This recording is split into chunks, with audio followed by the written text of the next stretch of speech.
And it's almost arrogance, but not in a bad way. The arrogance of Apple to just say, everybody knows we're forced to do this. We don't care. Yeah. This is how we're telling our story. And I think there's a little bit of a beauty to that.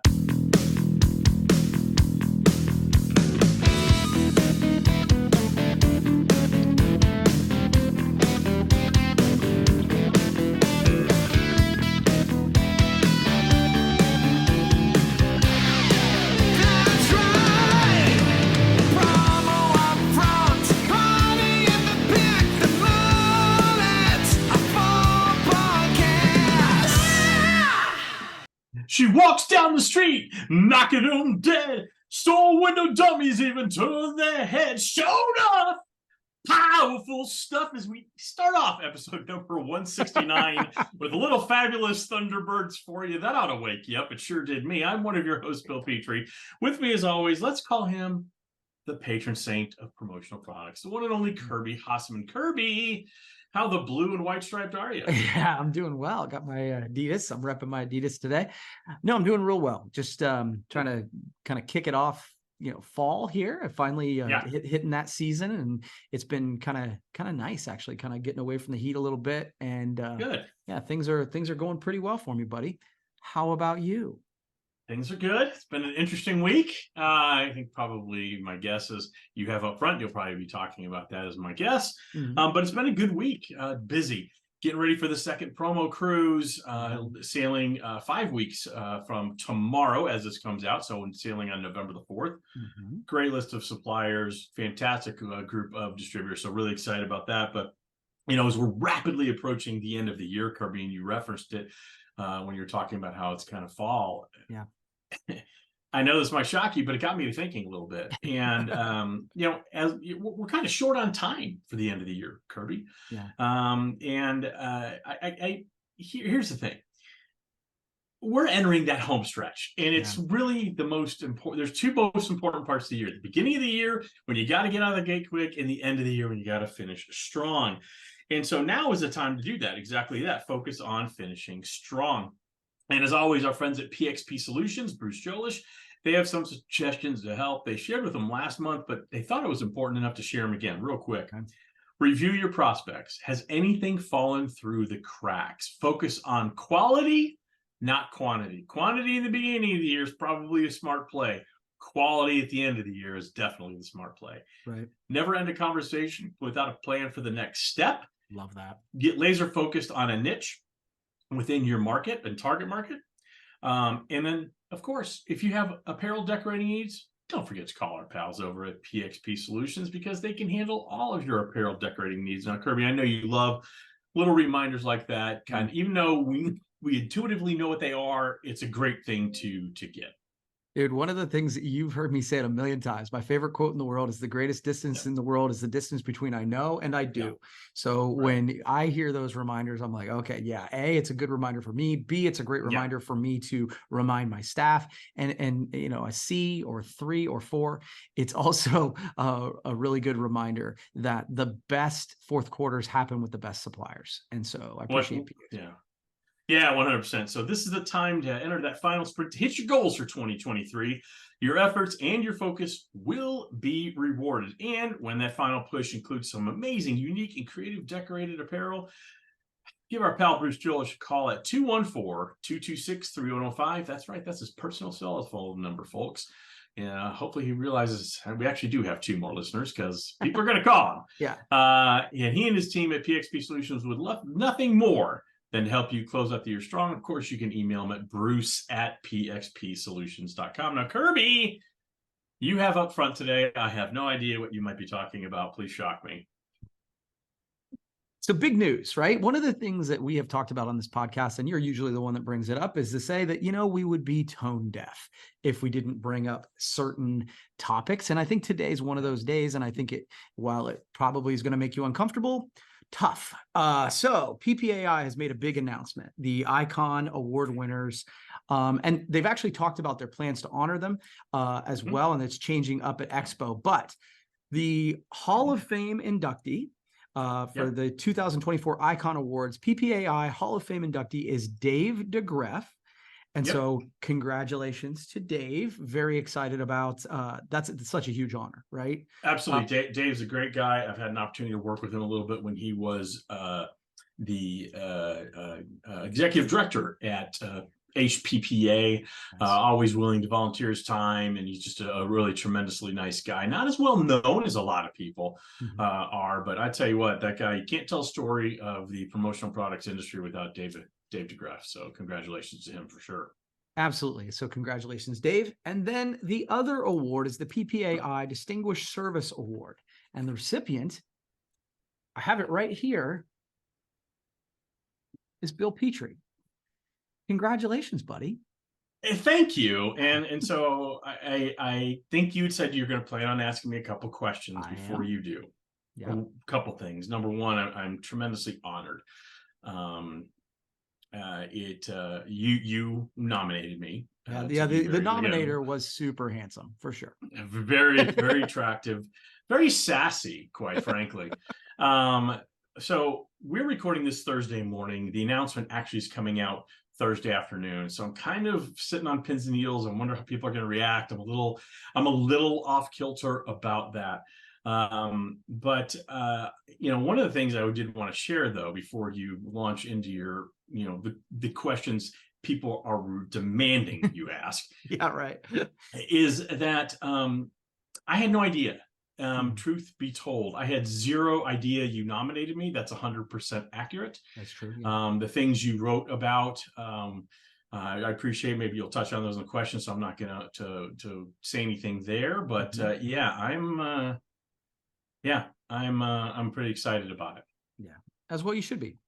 This is a big deal, and I think it's as a side note, I think it's one of the things that I get excited about in our industry when we recognize those people who work tirelessly, often behind the scenes, but sometimes putting themselves out there to make the industry better. And we've had some amazing folks who have been honored with this award.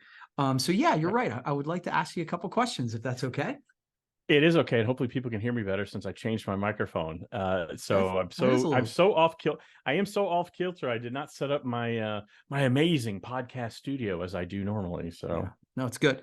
All right, so let's just. This is the kind of the question you hear people, your reporter ask afterwards, okay. Like when somebody receives an honor like this. So what does something like this mean to you?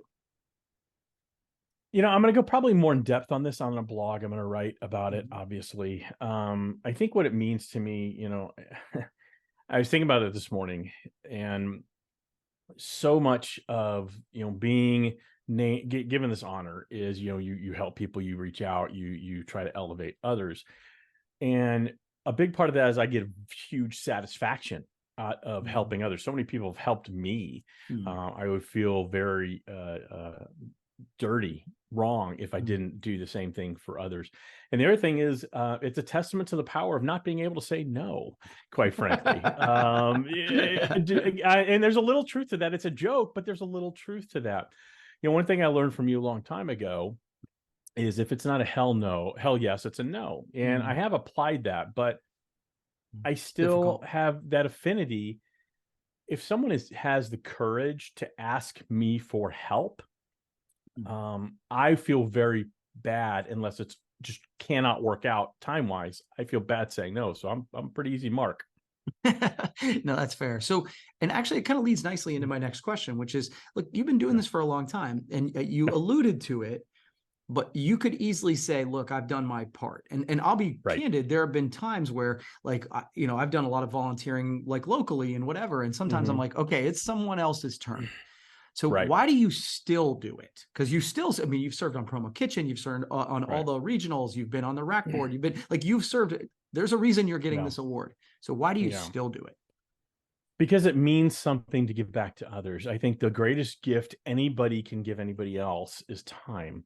I know as the older I get, what I crave with my children is time. It's the greatest gift they can give me. So the greatest gift I can give to others, if they want it, is my time. Now, I will say this, as I have gotten older, as I've had more experiences, I'm also more protective of my time. Yeah. And so if I am working with, if I'm mentoring someone, there are parameters on that. And, if, for example, if meetings are missed and things like that without any sort of pre-notice, I'll end that because that's not valuing my time. Right. So I'm a little protective of that, but again, it's one of those things. I would be selfish if I didn't continue to do it. If people, also, I'll be honest with you, Kirby, it makes me feel good that people value my opinion enough. I have snowed enough people in this industry to think that I actually know something that they want to come to me to ask these things. So it's that in itself is a daily honor. The fact that it's being recognized, especially when I didn't know about it, didn't ask for it or anything like that, is really, really interesting. And I'm struggling with it in a good way. So you've kind of touched on this, but I'm curious to know, like, because you're being recognized for this. Final question, by the way. Sure. What does service look like, whether it's for you or for someone else listening to this? What's service look like in our industry moving forward? Oh, that's a good one. I think I might go back to my answer of time. We are all so busy. I know, first, one of the things we first talked about when we got on this podcast today, before we started recording, is right now I am really pressed for time, getting ready for that second sailing of the promo cruise, brand of 8. I'm going to Mississippi State this weekend to cook for a couple hundred kids at a tailgate. Awesome. So it's all good things, but there's only so much time I have in a day. Yeah. And I can't, I have to protect my own mental health and make sure that I, get enough time just for me. But I think it's making, I think what it looks like is focused time. There's nothing that tells me someone respects me more when I'm having a conversation with them and they're not glancing at their phone every 30 seconds. They're not looking at their email every 45 seconds. So I think that's where you'll see the real people who are really wanting to help in this industry. They're willing to put everything aside that is important to them to make this the most important thing right now. And so I think you're going to see a lot more mentoring. Promo Kitchen, that's the gold standard in our industry. They have built a mentoring program that not only works, but it's incredibly effective. I think you're going to see a lot of mentoring, and I think you're going to see a lot of micro learning. We talked about that on a previous podcast, a lot of just quick hit. Hey, can you help me with this specific thing? Because I see you as someone who can help me in this space. Maybe it's writing a blog, maybe it's shooting a video, maybe it's creating a social media campaign, maybe it's creating an overall marketing campaign. But I think it's one of those things that it's going to be more micro learning.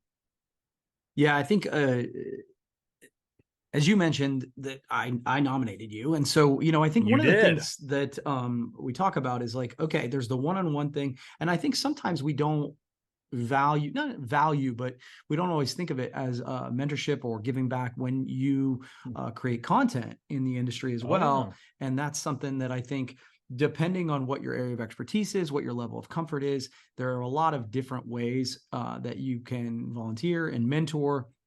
And I think one of the things that I would say, and this is not in any of the notes or whatever, but I've seen the industry evolve in this, where distributors are much more willing to help other distributors than they used to be even 10 years ago.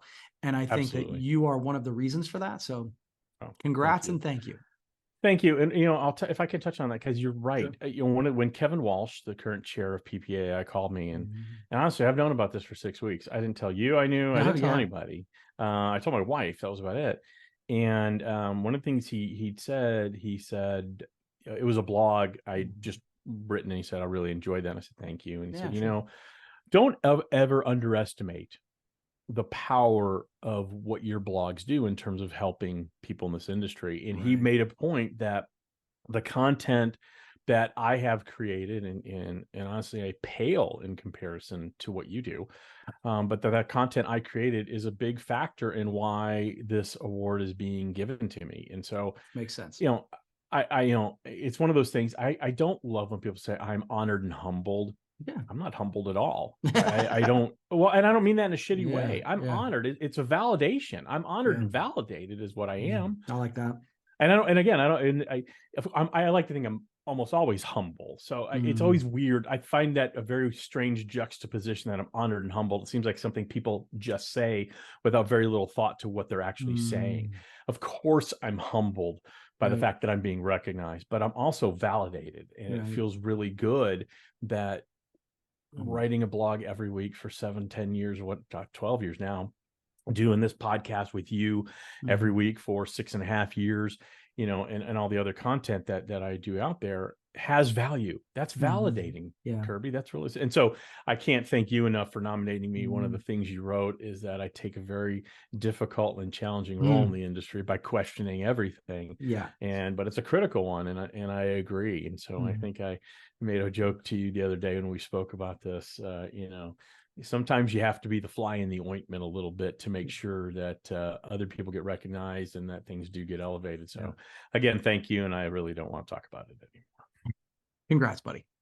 Thank you, pal. Thank you very much. Yep. Hey, you know, I got to stop podcast here for a second. Okay. All right. If there was a record over there, I'd pull the needle and go, right. Yep. We've been talking a lot about our pals over at the Kanata Group lately, and for frankly, very good reason. Yeah. They've really redefined comfort in the promotional products industry. And from the gorgeous towels to the cozy blankets, from the sublimated home accessories to footwear that truly leaves an impression, Kanata has it all. And then when you add the gorgeous decoration options available, such as full sublimation, embroidery, lasered patch, just to name a few, it's easy to see why both clients and end users love and keep merchandise from Kanata for years, increasing the reach of every single brand. So head over to kanatapromo.com to see all the great merchandise they have to offer. All right, Kirby, let's talk about the anatomy of a spin.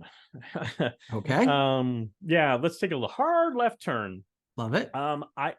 You are an Apple guy, and I don't mean that as a fanboy, but you tend to have Apple iPhone. You have an Apple computer. I believe we're recording on right now. You are an Apple guy. I'm a reluctant Apple guy. I just have my new iPhone 18 or 15, whatever it is, Pro It's Max. 1,000. iPhone 27.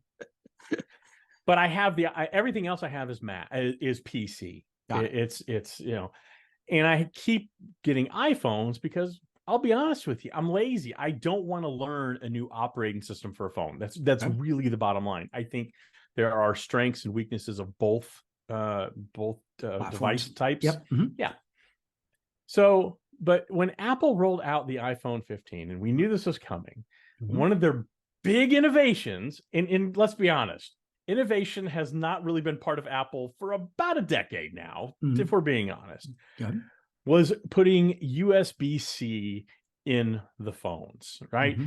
Everybody's rejoicing. I am. I don't want to carry a lightning cord to plug that in. Sure. But I love how they spun it, because here's the thing. The reality is they were forced to do it. The European Union passed a law that by 2024, every device has to have charging via USB-C. They government intervened, made it the standard. We talked about this, whether that was overreach, the right thing to do.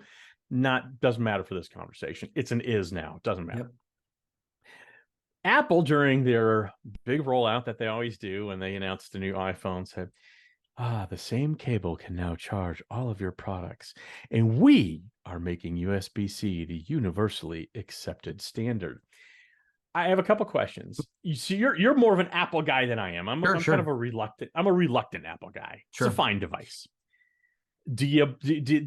What percentage of the audience actually buys that Apple is helping make USB-C a charging standard? Because it's very bizarre, because most of their other devices do charge via USB-C. USB-C. So I would say in answer to your question, what's the to the audience that they're speaking to, 50%. A high number. Okay.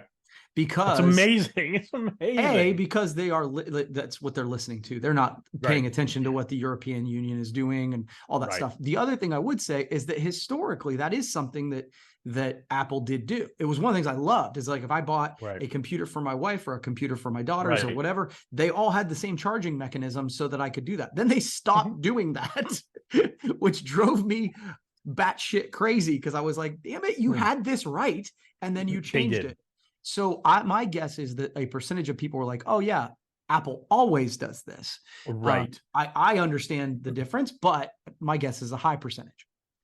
Yeah, and to me, it's very interesting because I think for years Apple was that leader, that technology leader. I don't view them as such now. That's not to say that they don't innovate. I believe that they do. I think, whereas the Android platform is, if we figured out how this can work in a phone, you're getting it. Yeah. Apple's approach is very much of if we figured out how you can use it in a phone, we might give it to you, but it's going to be scaled so it's perfect, whatever their definition of perfect is. And I think that generally leads to the divide, right? Yeah. So, I might have 5 times zoom on my camera now on my phone. Well, that's something that Android users have had for a couple of years.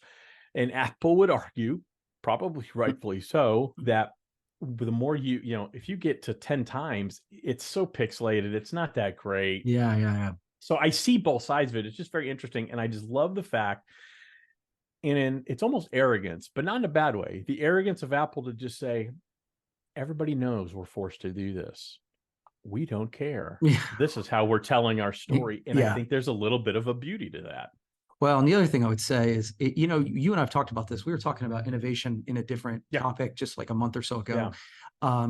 And I had said, oh no, it was in the conversation with Bobby and Mark, I think. Okay. And we talked about the idea that smaller doesn't have the budget to change as quickly or innovate as much. And you kind of push back on that idea. That I think this is an example of this. This is Apple. Yeah. It's really hard to continually innovate when you are the market leader, because what you're doing is working. It's the market leader, absolutely. Right? Like, so it's it costs money to innovate, right? So right. if they're, but the other thing about, I know your frustration, right? So you have this one cable to charge your phone. You got this other cable to charge everything else. Yeah. Very frustrating. I believe that was a financial move by Apple, because they sold a lot. They made a lot of money selling. Yeah, HP sells toner. Well, and they're making a lot of money selling these. This is the Lightning to USB-C adapter, $29. Yeah. This does not cost $29 to make. This doesn't cost $5 to make. But it's, you ever want to know what's really going on? Follow the money. All right, Kirby, you got another topic. Yeah, you got another topic for us? Yeah, we'll make this one a quick one. I just thought this was funny. The headline: Netflix DVD rental ends on Friday. I saw that. Yeah. It's the end of an era at Netflix, a company that dramatically changed the entertainment industry. Netflix will shut down its mail order DVD service on Friday, sending out its final red envelope. Yep. So what I would say to you is, who the hell knew they were still sending out DVDs? I had no idea. So, this was the most bizarre announcement I've ever heard. Right. So I heard about this, and here's what I immediately thought. Good for them. They're actually doing it on their terms, and they're making a little bit of publicity on it, because when Blockbuster shuts the last video store, at wasn't on their terms. That was somebody telling you, you got to shut it down. Yeah. So it's very rare in a business. And again, I think we're seeing this a lot more as things change and evolve so quickly in our society today. What once was innovative and awesome, like a Netflix, where you was a mail order thing, you had your queue of movies, you sent one back, you got the next one, and so on. Yep. Very innovative. It killed Blockbuster. It absolutely killed Blockbuster. Sure did. But Netflix, if I can identify my pronouns, had the foresight to shift their business model to streaming. So they have been able to stay on still the cutting edge. Now, we all look at streaming services, and we look at Netflix as probably the most bloated one. It's not as cutting edge, but they made a dramatic shift in what their business model was to what the future was going to be. I would have some semblance of confidence that they might figure out what's next, because they've already figured out what was next. So very few organizations do it. Yeah, you're right. 100%. Hey, look, it's kind of like changing lead singers in a band. Quite honestly. And if I could draw an interesting parallel to Van Halen, possibly, I will. When David Lee Roth left Van Halen, a lot of people are like, well, what's this band going to be? And Sammy Hagar joined the band, and they were arguably as successful in terms of certainly concert sales, and even more successful if you talk about album sales and hitting #1 and things like that. Now, you can talk about the quality of the music. I'm not going to get into that. I'm not going to get into that debate. But my point is that band figured it out for another 10 years. Had 10 years with Roth, 10 years with Hagar. Then when Sammy Hagar left the band, they were not able to really figure it out. And then they went with Gary Sharon from Extreme, went back to That was not Sammy 10 years. Hagar, then back to, then back to David Lee Roth. So it's not to guarantee that they can Netflix can figure out what's next, but I have some confidence that they might. I think it's interesting. Yeah, it's cool. All right, Kirby, you have topic choices. Oh, okay. We can either talk. Yeah, we can all, and then we're going to do picks because either one of these are going to be quick. We can either talk about 4 2024 business trend predictions, okay, or if you want to push that to next week, I do have a top 3, bottom 3 that I think you can really relate to. It's up to you. Top 3, bottom 3.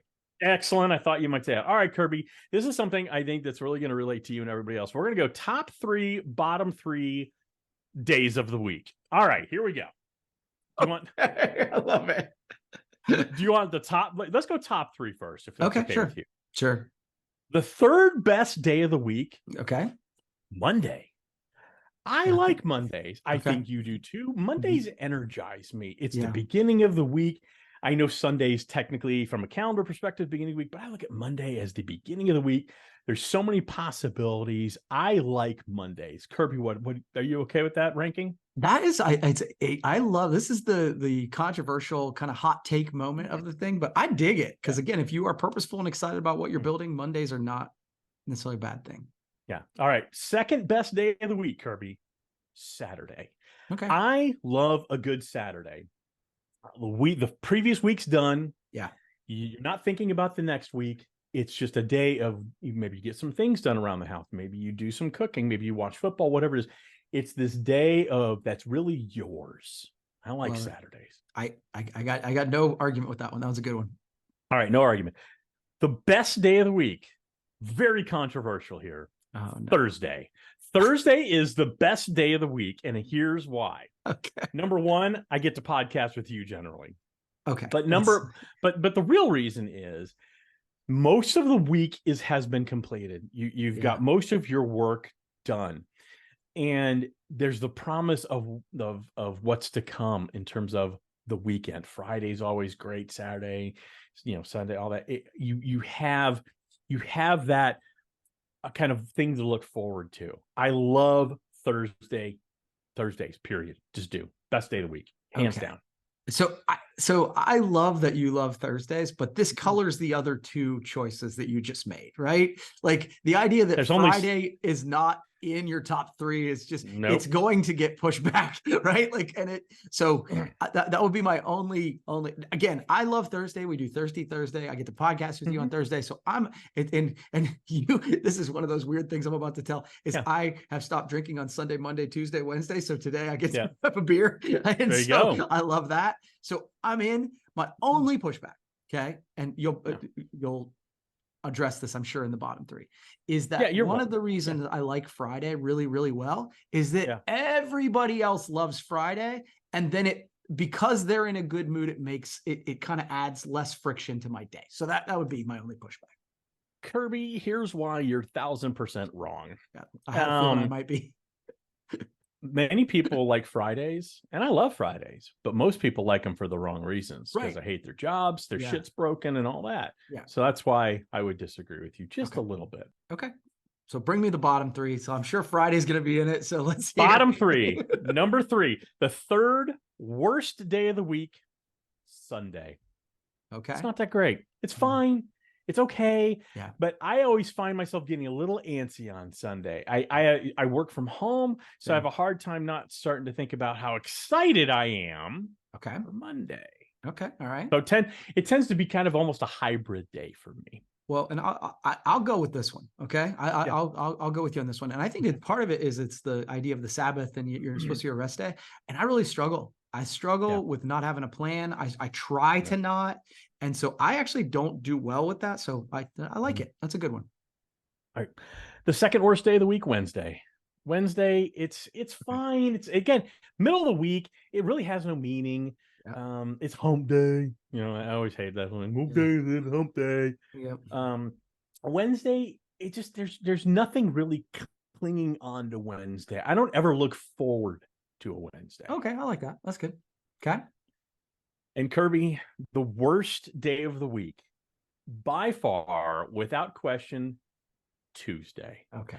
Tuesday is the worst day of the week.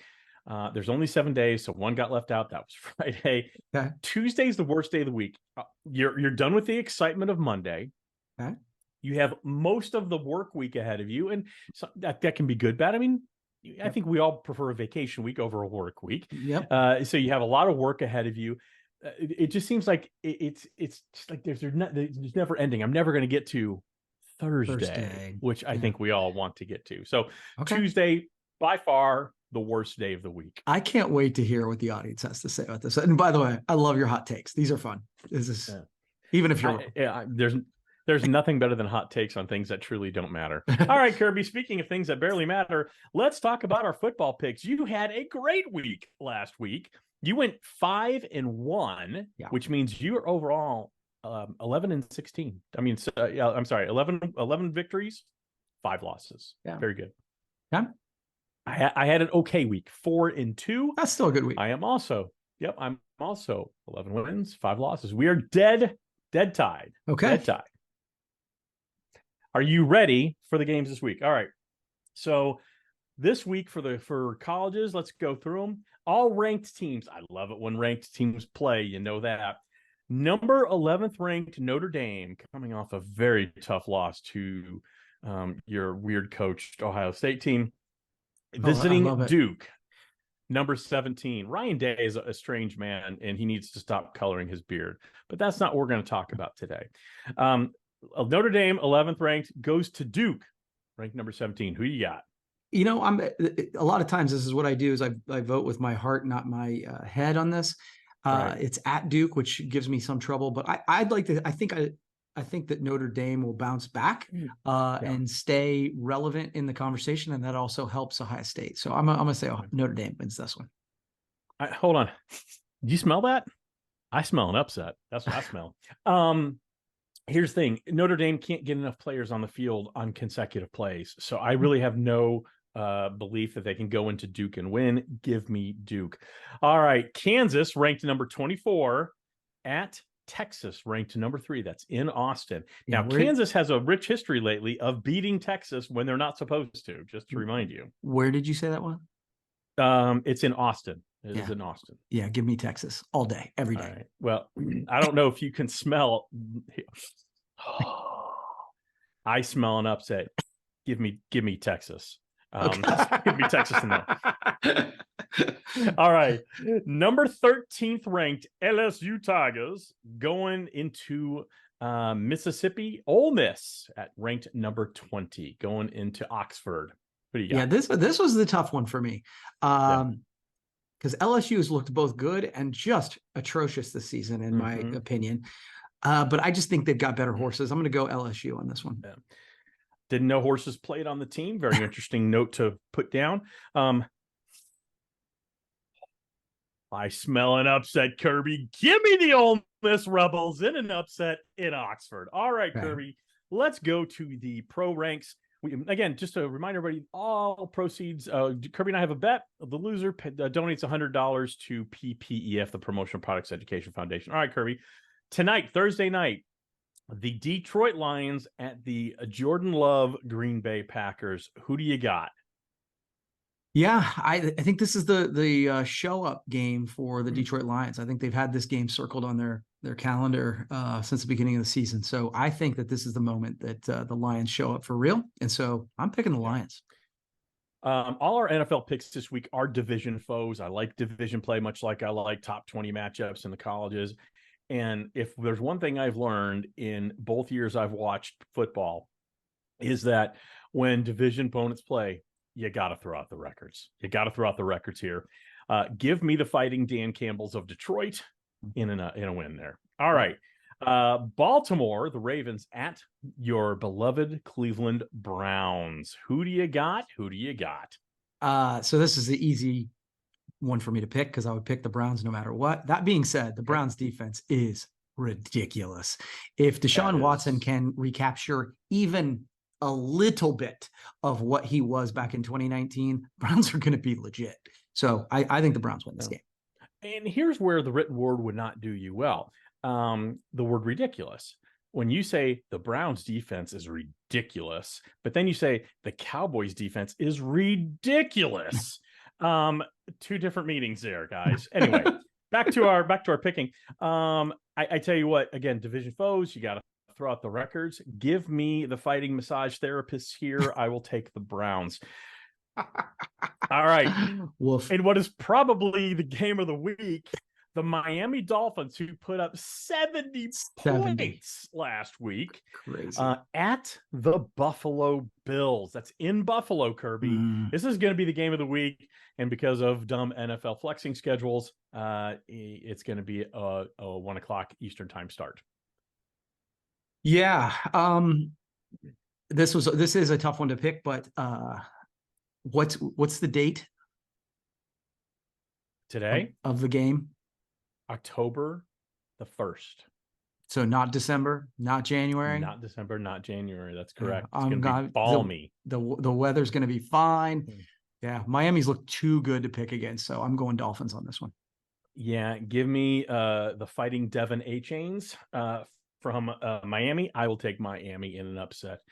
Not an upset. Yeah, I guess that might be an upset. But I'll tell you who's never upset. It's our good pals over at PXP, who are reminding you again, now is the time to finish your year strong. And if your end of year includes needing quality, creative, and amazing decorated apparel, there's no better partner to choose than our good pals at PXP Solutions. Bruce Jolish would love to engage you with his team. You can call him at 214-226-3105, or you can email him, bruce@pxpsolutions.com. I guarantee you're not going to be sorry you did, Kirby. From the bottom of my heart, thank you again for the lovely nomination. It really did come as a surprise when Kevin Walsh called me. I had no idea. And so thank you very much. Congrats, buddy. And thank you very much. And I guess I can say thank you again as we thank everybody for listening to this thankful podcast. Thank you. Thank you.